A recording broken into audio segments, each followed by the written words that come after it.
Today is our first day attempting our summer homeschool schedule.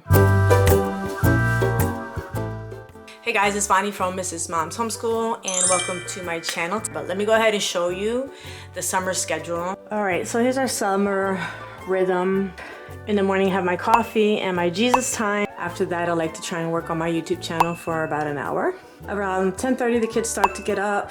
They do their morning chores, which is just unloading the dishwasher, and then they have breakfast. After that, we're gonna have about 2 hours of school, which should be enough, being that they're only doing language arts and math. Then they're gonna be able to have screens, and I'll be able to work on my projects, which I'll explain to you what my projects are this summer. After the projects, there'll be an hour of light chores or reading. I may need them to vacuum the carpet, vacuum the stairs, and have some quiet reading time. Over the summer, they can read what they like. Between 3 and 4, I want them to focus on hobbies. I want them to get a hobby and focus on hobbies or play games together while I work on my co-op classes that I'm going to be teaching this upcoming fall. Around right before dinner, I'd like to have a family game time. Then it'll be dinner time and cleanup. We charge devices, and I'd like to get some outside time, whether it be on the scooter, playground, ride bike, whatever. And then the kids to do their bedtime routine and lists, and then we just have some free time. And with that free time, we play the Switch together. We might play Mario Kart together. We might turn off all of the lights in the house and play hide and go seek in the dark. We might play some of our favorite games, Moose Masters, or we have like a ton of games, so that depends. And sometimes everybody just does their own thing. We might not do anything together at all, but it is that free time. Right, Arilyn, we came up to the game room today and she laid out all her stuff here on the carpet. Okay, you want to work on your story? Yeah. Or you don't want to read, you want to work on your story? So she is working on a story.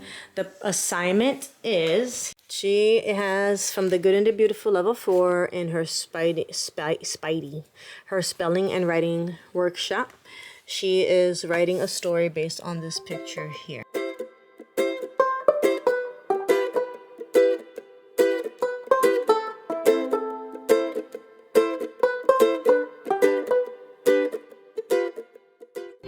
We are on Rainbow River. Hey. Aaron and Blake are over there somewhere. I'm going to try to get them. This year we are trying to do on Tuesdays activities with our friends. Last week we went to Rainbow River and we went tubing for 4.5 hours. I got sunburned and everything. We took the kids and it was just a lot of fun. It was refreshing and a great experience for them. They really, really enjoyed that time. We, over the summer, have done a couple of fun things. Like I got my kids an ant farm because my daughter was doing the Good and the Beautiful Arthropods unit and we were studying ants and they're still alive, so that's good. We've been taking care of this ant farm and watching them dig tunnels and seeing what they do with the dead bodies. We also got caterpillars and we saw them we saw them turn into chrysalis. They hatched overnight from their chrysalises, and in the morning when we woke up they were butterflies. So we kept them for a couple days, but we felt bad. We wanted to release them, so we took them out front and we released them into the world, and that was a nice experience because that was also part of our bug unit. So as far as the projects, I'm trying to do things fun with the kids. We're also been very laid back, kind of lazy in a sense, and we have a crayfish to dissect.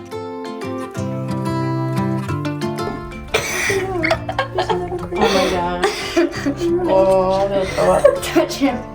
Wow, you're just so weird. Oh my god, it's so gross, guys. I mean, wow, look at that scientific discovery. So I'm jumping between footage from different days, but I want to show you all of the cool stuff that we have done this summer. We haven't done a lot of schoolwork. The stuff that we did do was fun and educational. So we had to dissect the crayfish. Well, we had the option to dissect the crayfish for our Good and the Beautiful science unit.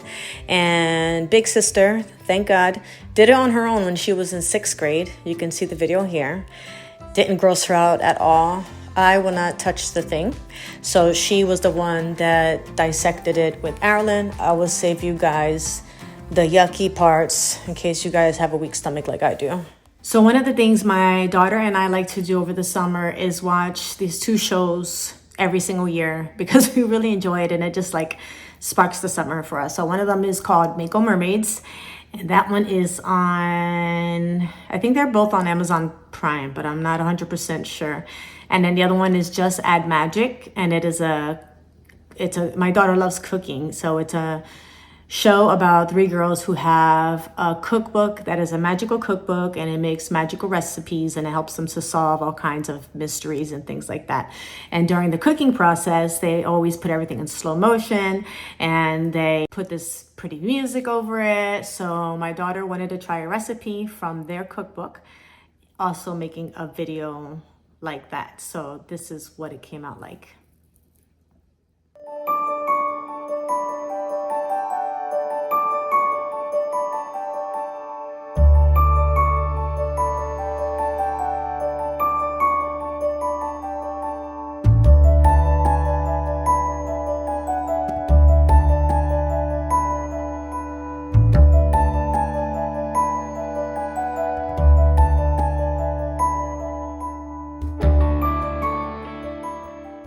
I did try to continue to do school with the kids, but it just wasn't working out. They are just giving me a hard time this summer.